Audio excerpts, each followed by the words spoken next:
अब बढ़ते हैं ब्रोकरेज रिपोर्ट्स की तरफ। हमारे साथ गौरव जुड़ चुके हैं। गौरव, गुड मॉर्निंग, बताइए।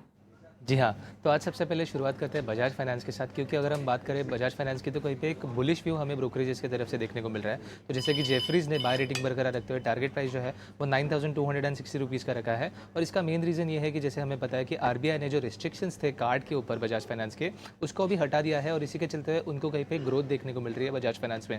इसी के बाद उनका मानना ये है कि कहीं पे ये जो 6 मंथ्स में ये जो रिजोल्यूशन आया है वो भी एक पॉजिटिव है बजाज फाइनेंस के लिए।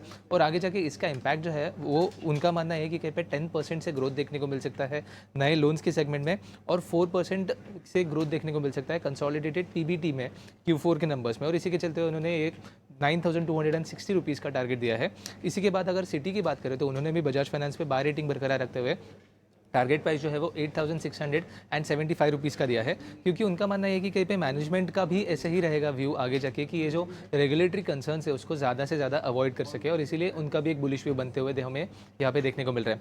अगली बात करते हैं कोल इंडिया की, जहाँ पे मैक्वेरी ने आउट परफॉर्म रेटिंग बरकरार रखते हुए टारगेट प्राइस 465 रुपीज़ का दिया है। तो जैसे हमें पता है कि कोल इंडिया के EBITDA में मिस आया था, बट मैक्वेरी का मानना है ये है कहीं पे कि कॉस्ट में कहीं पे हमें हायर रेंज देखने को मिला था और ऑक्शन रियलाइजेशन कहीं पे लो था, इसी की वजह से ये EBITDA मिस हुआ है।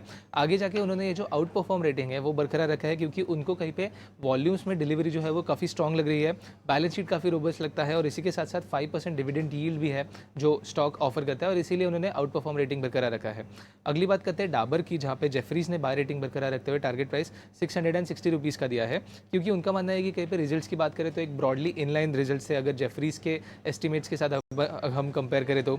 इसी के साथ साथ मैनेजमेंट ने जो आगे के प्लान्स बताए वो थोड़े बुलिश लगे और ऑप्टिमिस्टिक लगे उनको। तो जैसे single to double digit growth का मैनेजमेंट ने प्लान बताया वो जो काफ़ी अच्छा लगा था जेफरीज को। और इसी के साथ साथ जो ग्रोथ और वैल्यूएशंस है वो कहीं पे अलाइन दिख रहे हैं अभी फिलहाल के लिए डाबर के लिए। अगली बात करते हैं ओएनजीसी की, क्योंकि जेफरीज ने ही यहाँ पे मेंटेन किया है बाय रेटिंग, और प्राइस टारगेट प्राइस जो है वो दिया है 390 रुपीज़ का, क्योंकि उनका मानना है कि कहीं पे प्रॉफिटेबिलिटी आगे जाके सुधरते हुए देखने को मिल सकती है इस कंपनी के लिए।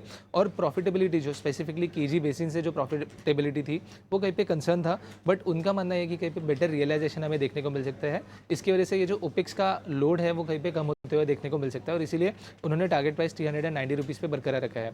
तो ब्रोकरेजेस की माने तो ये सब स्टॉक्स आज फोकस में रहेंगे, क्योंकि एक स्ट्रॉन्ग व्यू ब्रोकरेजेस की तरफ से हमें इन सब स्टॉक्स में देखने को मिल रहा है। ठीक है, तो ये कुछ ब्रोकरेज रिपोर्ट हैं, इस पर आप नजर रखिए।